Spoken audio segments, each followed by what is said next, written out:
네, 안녕하세요. 세이브 더 칠드런 권리 옹호 부문 아동권리 인식개선팀에서 근무하고 있는 이수경입니다.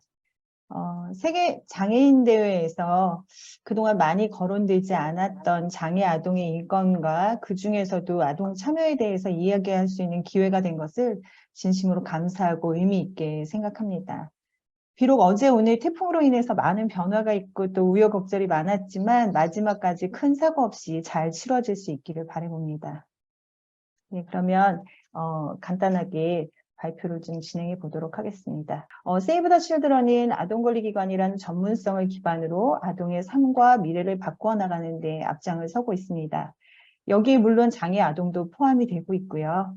그동안 또 저희가 하고 있는 활동 중에서 부족한 부분은 여기 계신 여러분들과 함께 채워나가야 된다고 생각을 하고 있습니다. 앞서서 김기룡 교수님께서 유엔 아동 권리 협약을 잠시 언급해 주셨는데요. 유엔 아동 권리 협약은 모든 아동이 인종, 언어, 종교, 출신, 장애 등에 상관없이 동등한 권리를 누려야 한다는 비차별적 원칙을 기본으로 4대 일반 원칙과 기본권으로 구성이 되어 있습니다. 그러나 비차별적 원칙에도 불구하고 우리 장애 아동들의 권리 보장 현실은 그렇지 못한 경우가 많이 있습니다.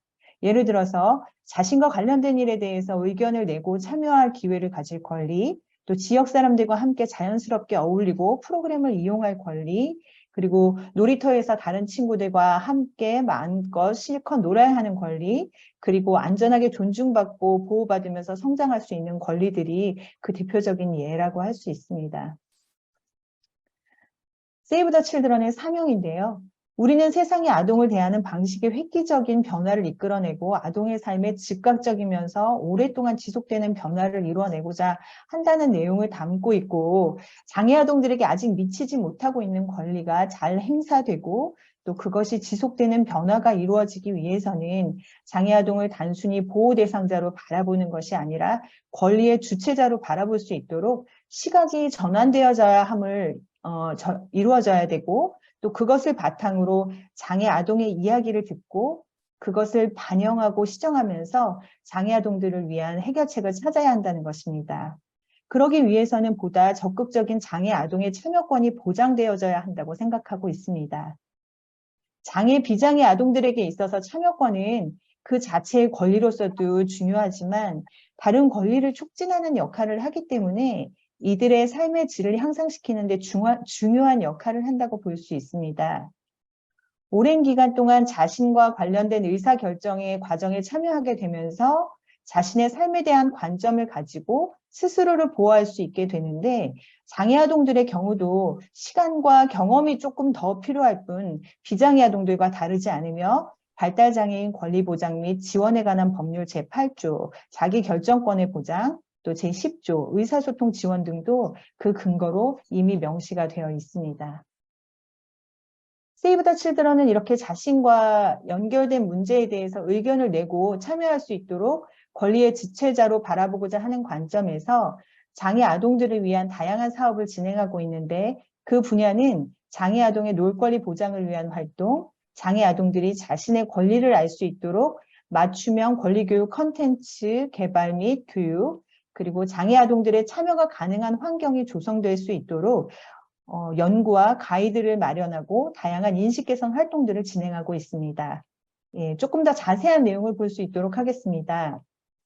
우선 놀권리 사업을 말씀드리겠습니다. 2015년부터 아동들의 놀권리를 위해서 농촌, 도시 또는 아이들이 많이 거주하고 있는 학교, 지역아동센터 등에 저희가 약 104개 정도의 놀이터를 지었고요. 노원구와 강서구에는 장애 아동들도 함께 놀 수 있는 통합 놀이터 2개를 신축하였습니다. 놀이터를 짓는 사업도 중요하지만 기존에 있는 놀이터에 대해서 놀이기구와 놀이터 주변이 안전한지, 또 놀이기구가 재미있는지, 놀이터 구성이 잘 구성되어 있는지, 또 놀이기구들은 안전한지 등에 대해서 지역 주민들과 또 아동들이 직접 점수를 주고, 또 잘못된 부분에 대해서는 지자체에 건의하고, 또 지자체는 그것에 대해서 수정사항들을 결정하고 계획하면서 환경을 개보수하는 놀이 환경 진단 사업이 있습니다. 현재 18개 지자체와 또 1165개의 놀이터를 대상으로 이 진단 사업을 진행했고요.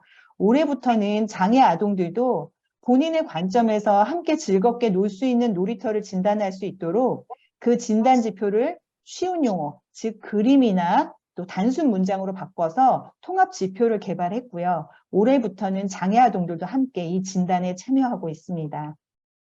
또한 통합 놀이터 설치를 위해서 놀이시설 안전관리법 일부를 개정하기 위해서 현재 김영호 의원이 대표로 발의한 상태이고 이를 현실화시키기 위해서 각종 캠페인과 공청회 등을 진행하고 있습니다. 그리고 아직도 끝나지 않은 팬데믹 상황이긴 한데요. 예전에 모두가 온라인으로 저희가 수업을 받던 적이 있었는데 한 교사가 공공인은 수업에 들어오지 않아도 출석으로 인정해 줄 테니 온라인 수업에 들어오지 않아도 된다라고 말씀을 하시기도 하셨대요. 예, 장애인들은 이렇게, 장애 아동들은 이렇게 온라인 수업에서도 제어가 되기도 하였고요.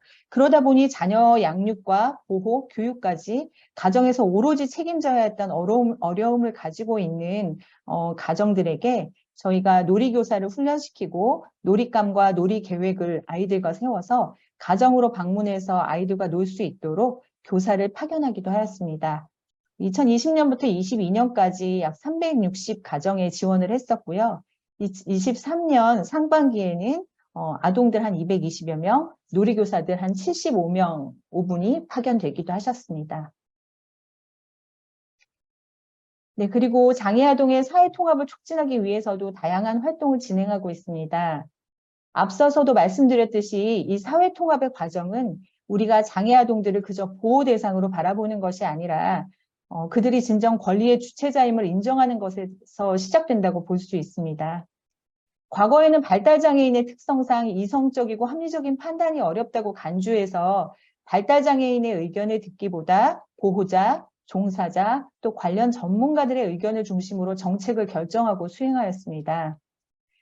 네, 앞서서도 잠깐 말씀드렸지만 발달장애인법에서는 발달장애인이 적절한 판단을 해서 자신의 의견을 개진할 수 있도록 보호자, 종사자, 전문가들이 이해할 수 있는 정보를 제공하도록 되어 있고 또 자기 결정권을 하나의 조항으로 둔 만큼 발달장애인이 자신과 관련된 사항들을 스스로 결정하는 주체임을 법률적으로 밝히고 있는 것이라고 볼 수 있습니다. 또 한 가지 주목할 점은 의사소통 지원을 특히 강조한 점입니다. 발달장애인의 참여와 의사결정을 위해서는 당사자가 이해할 수 있는 방법으로 정보를 제공하는 것이 선행되어져야 함도 강조하고 있습니다. 네, 그래서 Save the Children은 발달장애 아동들을 잘 참여시키기 위해서 가이드라인을 제작했고요. 참여 가이드라인을 제작했고 특수교육지원청, 또 지자체, 관련 부처 220곳에 배포하기도 했고 종사자들을 대상으로 이러한 교육들을 실시하기도 하였습니다. 그리고 장애 아동들도 스스로의 권리를 인식하고 다른 사람들의 권리를 존중할 수 있도록 아이들이 이해하기 쉬운 그림 동화책 4종을 개발했고 또 이 내용을 좀 더 쉽게 이해할 수 있도록 감정카드, 아동권리 카드 등을 예쁜 그림으로 만들어서 교사들이 아이들한테 이 아동권리 교육을 해야 되는데 쉽게 잘 가르치실 수 있도록 교사 연수도 제공하고 있습니다. 또 유튜브에 보시면 다운증후군 지민이의 혼자 학교 가기 도전, 또 비슷하게 치셔도 되고요. 초등학교 1학년 다운증후군 아이가 혼자서 학교에 가기에 도전하면서 겪는 어려운 점, 혹은 또 생각보다 잘하고 있는 점들이 재밌게 촬영되면서 유튜브 채널에 송출이 되었고요. 170만 뷰 이상 응원하면서 영상을 시청해 주기도 하셨습니다. 이렇게 장애아동들의 참여가 이루어질 수 있도록 다양한 인식 개선 사업들도 진행하고 있습니다. 또한 또한 학대와 폭력으로부터 장애 아동들이 안전하게 보호받고 지원받을 수 있도록 법 제도 개선을 위한 다양한 연구와 옹호 활동을 수행하고 있습니다. 앞서 고팔 미트라님도 학대 피해 장애 아동 사각지대에 대한 말씀을 주셨는데 저희 상황도 뭐 크게 다르지 않은 것 같습니다. 그래서 학대 피해 장애 아동의 지원 체계가 강화될 수 있도록 현황과 실태를 파악하기 위한 연구를 실시하고 보고서를 발간하고요. 법 제도 개선 방안을 위한 국회 토론회도 개최하였습니다. 또한 장애아동 학대 피해 현장에서 실제로 활용될 수 있도록 학대 피해 대응 매뉴얼을 개발 중에 있고 장애아동 학대 대응 체계 협력 방안을 위한 단계별 수행 절차와 대응 현황 분석과 또 개선 방안을 위한 연구도 진행하고 있습니다. 장애아동 사업들을 진행하고 있는 현장의 실무자들에게 질문을 드려보았습니다. 네. 장애아동들의 경우, 여기 지금 많은 분들이 의견을 주셨는데요. 장애아동들의 경우, 아동이라는 소수 중에서도 장애를 가진 소수다 보니 사업 선정 혹은 사업의 우선순위에서 소외될 때가 많은 점, 또 아직까지는 장애아동들의 참여 기회도 적고, 또 아동 참여 환경을 만드는 것에 대한 어려움, 또 비장애인들의 인식 부족 등이 많은 난관이라고 이야기를 하시기도 하셨고요. 장애아동들을 지원할 수 있는 역량이 좋은 인력이 부족하다는 이야기, 또 장애 유형과 정도가 너무 다양해서 그 기준을 마련하고 환경을 조성하거나 사업을 하는 것이 어렵다는 이야기도 하셨습니다.